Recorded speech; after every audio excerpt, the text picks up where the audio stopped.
current Ski for Light president is next. Please come up. Julie Coppens.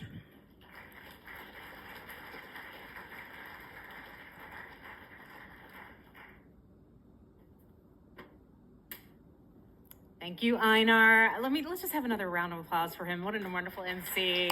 What a great program you put together. He's worked so hard on this. And Marion, Leslie, I was driving up from Cincinnati. I had Keb Mo, do you know the blues artist, playing on the radio, and the song came on, Put a Woman in Charge.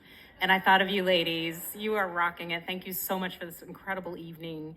In my other life outside of Ski for Light, I'm a theater artist, and I just wanted to share a quote from the great Irish playwright and critic, George Bernard Shaw. He said, "Life is no brief candle to me. It is a sort of splendid torch, which I have got hold of for the moment, and I want to make it burn as brightly as possible before handing it on to future generations." For every one of us here, there are hundreds, thousands of people at Ski for Light who have carried that story forward, who have carried that torch.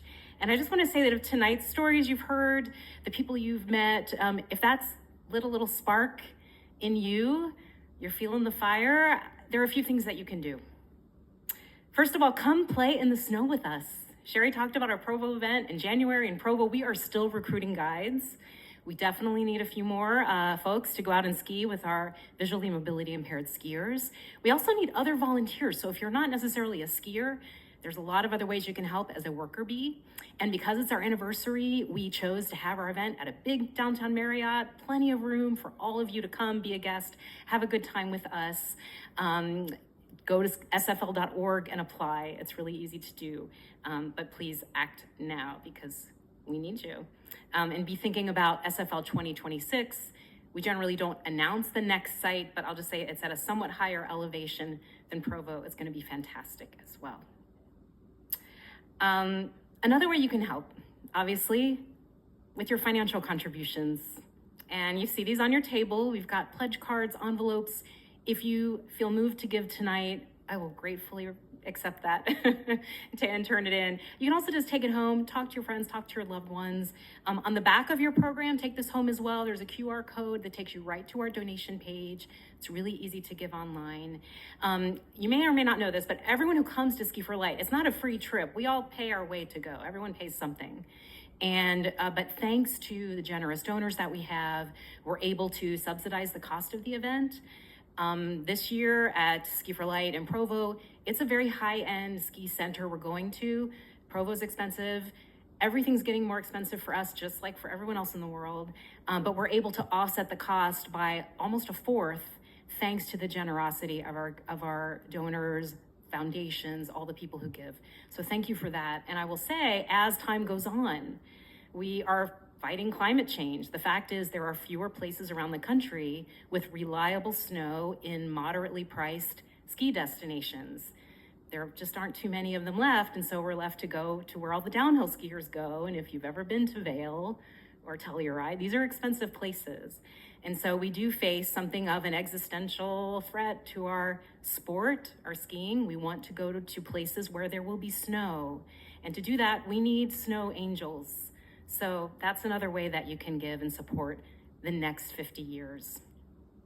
But even more than that, as much as we cherish every gift, and I will say at Ski for Light, if you don't know this, there is no staff. We are all volunteers. We do this because we love it. For a lot of us, like life, it gave us our family. Ski for Light has become our second family. We love it. Every time a check comes in and I see a name, I know that is someone who loves this organization as much as I do. We do make the most of every dollar, believe me. As much as we cherish those dollars, the third and probably the absolutely most powerful way that you can carry that torch for us is with your voice. Go out into the world, be an ambassador for Ski for Light. Tell our story, subscribe to our newsletter, get on our YouTube, send those links, be an influencer, except instead of promoting the latest makeup tips and fashion trends, you will be an influencer behind the idea that the winter outdoors are for everyone, and that a week of cross-country skiing in partnership with another person can change your life. So I want to challenge you all to keep carrying that torch. And to all of the torchbearers in this room, I hope you know how much we take the responsibility on us to keep carrying that torch. We are not gonna let it down. We're not gonna let you down. We honor you so much. I can't tell you what it means to me to see all of you out there, the people who made this program what it is. We are standing on the shoulders of giants, and we are gonna keep going. So thank you all for being here tonight. I'm so grateful.